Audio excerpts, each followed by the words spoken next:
गुजरात के वडोदरा में कोरोना का इलाज ले रही 65 वर्षीय बुजुर्ग महिला की मौत की खबर सामने आई है। वडोदरा के एसएसजी अस्पताल में कोरोना का इलाज करवा रही 65 वर्षीय बुजुर्ग महिला की मौत हो गई है। नागरवाड़ा इलाके में रहने वाली बुजुर्ग महिला को उल्टी दस्त की शिकायत के साथ फतेहगंज के निजी अस्पताल में भर्ती कराया गया था। बाद में सांस लेने की दिक्कत होने की वजह से उनकी तबीयत ज्यादा खराब हो गई। इसके बाद उनका कोरोना टेस्ट भी पॉजिटिव आया। कोरोना टेस्ट पॉजिटिव आने पर बुजुर्ग महिला को एसएसजी हॉस्पिटल में इलाज दिया जा रहा था, लेकिन हार्ट और किडनी की बीमारी से पीड़ित वेंटिलेटर पर इलाज ले रही बुजुर्ग महिला की मौत हो गई है।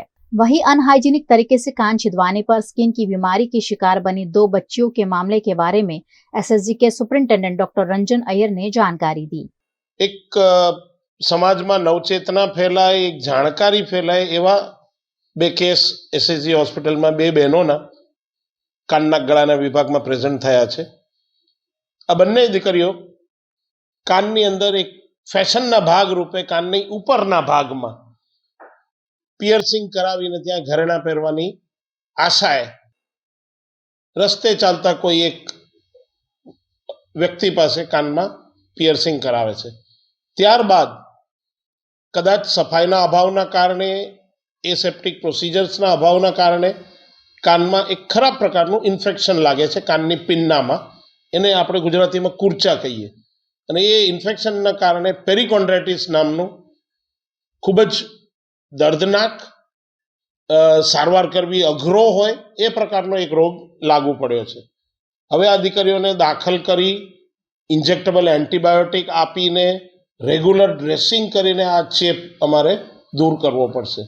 અને ઘણી વખત એવું થતું હોય છે કે 10-10 દિવસ 12-12 દિવસ એન્ટીબાયોટિક આપવા છતાં આ કાનની કુરચાની અંદર જે ચેપ ફેલાય છે એ દૂર કરવો ખૂબ અઘરો થઈ જતો હોય છે। અને ઘણી વખત કાનનો આકાર પણ બદલાઈ જતો હોય છે। એટલે જે કાનમાં ઘરેણાં પહેરીને કાનની સુંદરતા વધારવાનો પ્રયાસ રૂપે આ જે પિયર્સિંગ કરવામાં આવ્યું હતું એ હેતુ જ આખો માર્યો જાય છે અને મૂળ કાન પણ પોતાનો શેપ ગુમાવી દેતું હોય એવા બનાવો બનતા હોય છે। એટલે મારી જાહેર જનતાને અપીલ છે કે આ પ્રકારના કાનની બૂટ વિંધાવાનો હિન્દુ શાસ્ત્રમાં ઉલ્લેખ છે। કાનની બૂટ વિંધાવવી જોઈએ, પણ કાનના બાકીના ભાગમાં મલ્ટિપલ પિયર્સિંગ કરીએ અને આવી રીતે ઇન્ફેક્શન થાય તો લેવાના દેવા થઈ જતા હોય છે, એ અમે જણાવવા માગીએ છીએ।